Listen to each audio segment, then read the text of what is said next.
Gita Savitri itu lagi Gita Savitri kan ya lagi viral gara-gara pernyataannya tentang nggak mau punya anak.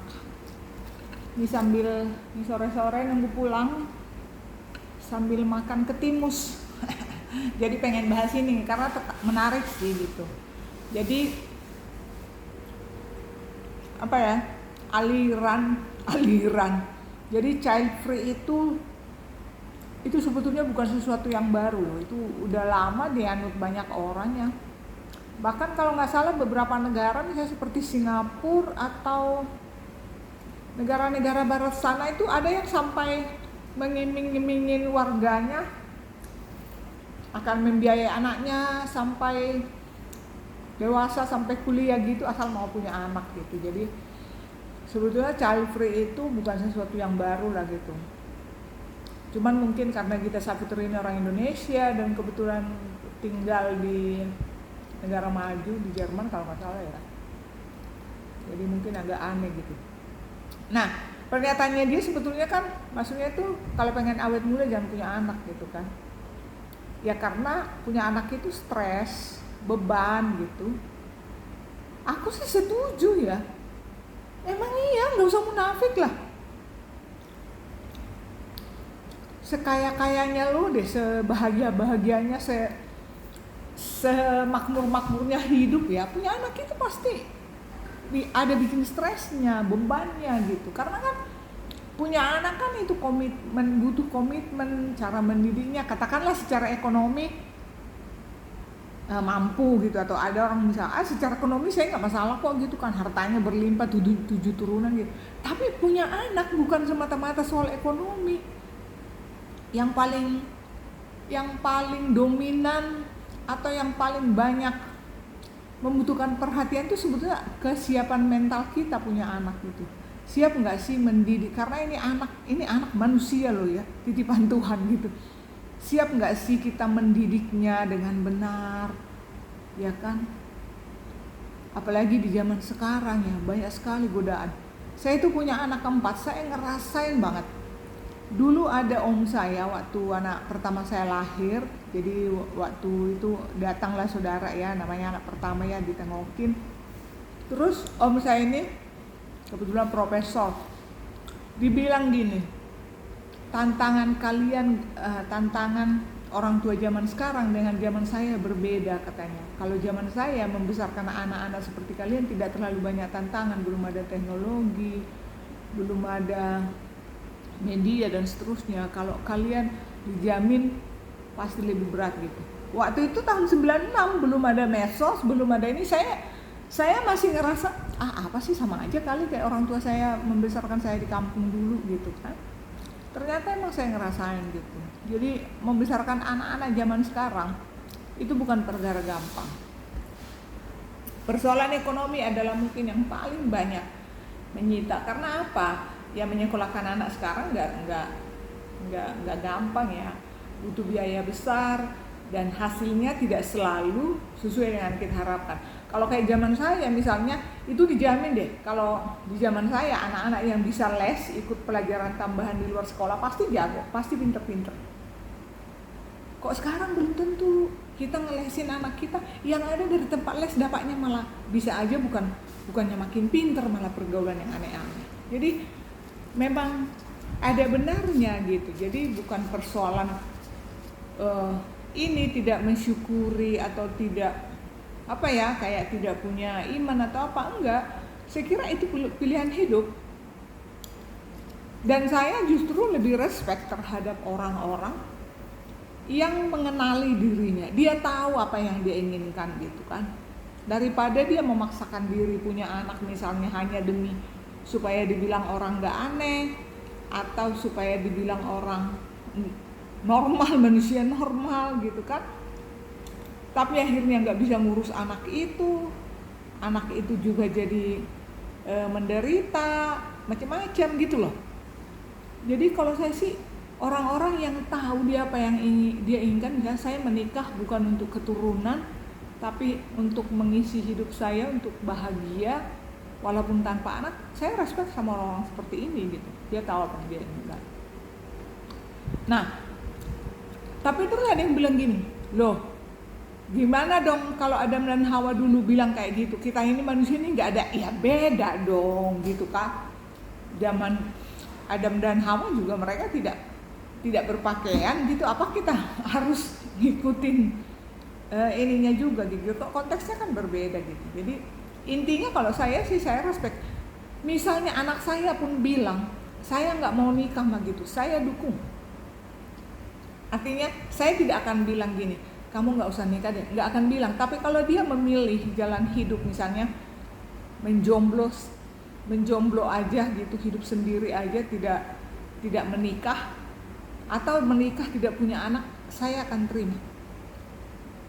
Karena saya tidak mau membebani anak dengan keinginan pribadi saya gitu. Kalau saya sebagai orang tua, keinginan pribadi saya adalah anak-anak saya bisa tumbuh sehat, berkembang dengan baik, ya hidupnya positif, itu aja gitu. Bahwa menikah, punya cucu itu sebetulnya kan bukan suatu keharusan ya menurut saya gitu. Karena kalau itu keharusan, gimana dong orang-orang yang memilih hidup selibat, hidup membiara, atau hidup sendiri sepanjang hari? Nanti kalau tua siapa yang ngurus? Ya elah, orang tua yang punya anak cucu aja juga banyak diterlantarkan kok.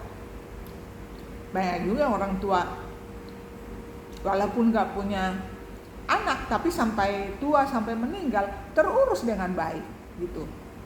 Jadi kalau prinsip saya sebagai orang tua ya,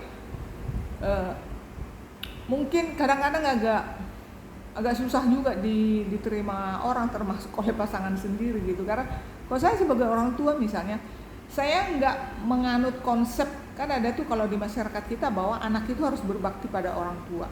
Berbaktinya itu adalah gini, ketika dia udah besar, dia seperti harus membalas budi baik orang tua. Dia harus mengabdi, mengurus orang tua, dan seterusnya. Itu sih ajaran-ajaran yang baik ya. Tapi saya kira bukan itu tujuan utama kita memiliki keturunan gitu. Jadi saya memiliki anak, punya anak gitu kan, anak saya juga nggak minta dia dilahirkan kan kalau dipikir-pikir ya gitu. Jadi dia ada ya memang ya tentu saja atas karena dia berkat dari Tuhan anak ini, tapi melalui saya gitu. Jadi ya saya bertanggung jawab untuk merawat dia, membesarkan dia sampai dia hidup mandiri sampai semampu saya. Bahwa setelah itu misalnya dia bisa mengurus saya, membuat saya bahagia, terima kasih gitu. Tapi kalau nggak bisa karena kondisi kehidupannya juga misalnya sulit, saya merasa malah itu bagian dari kegagalan saya aja gitu kan. Saya nggak berhasil nih buat anak saya ini gitu loh. Jadi konsep bahwa anak itu harus berbaktinya tanda kutip ya. Kalau buat saya tuh berbaktinya seorang anak adalah ketika dia bisa mengurus hidupnya dengan baik, dengan mandiri, tanpa merepotkan orang tuanya lagi ketika dia sudah dewasa. Apalagi kalau ketika orang tuanya sudah tua misalnya, jangan lagi dia merepotkan orang tuanya. Nah itu bagian dari berbaktinya gitu.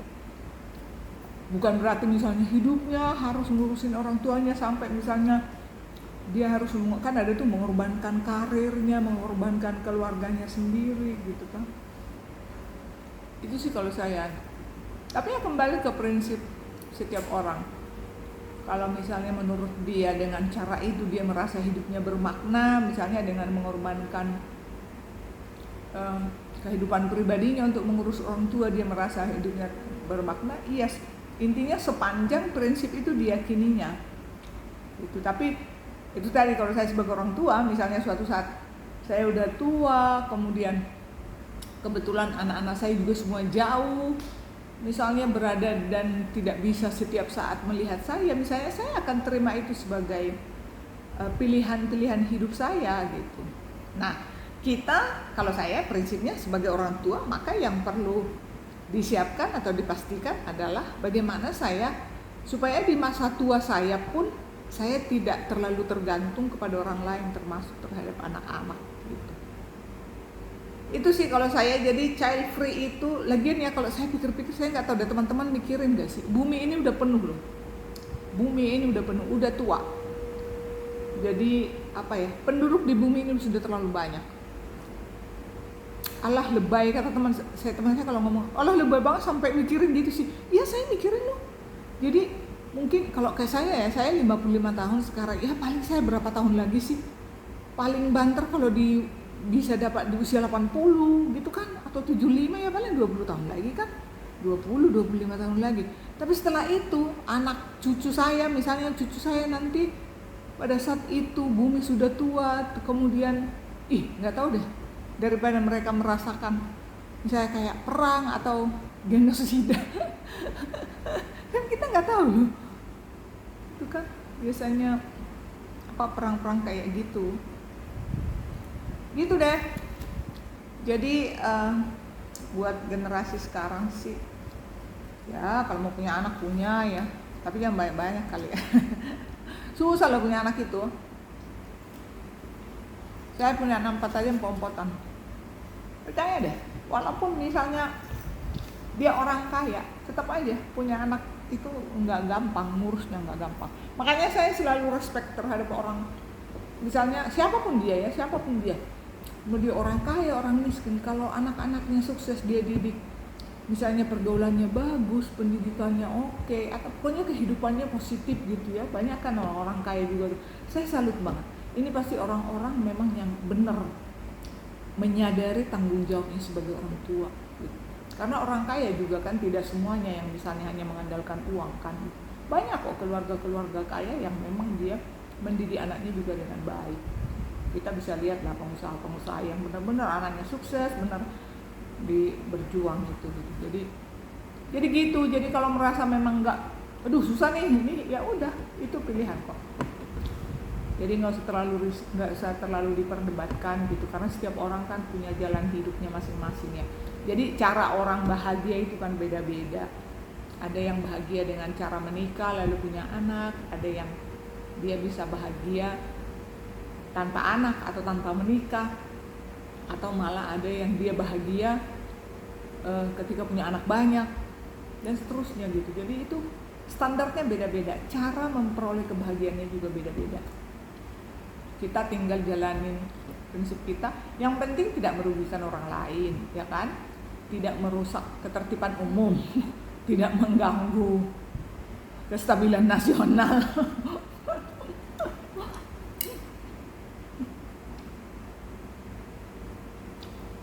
Udah, mau pulang. Sampai ketemu.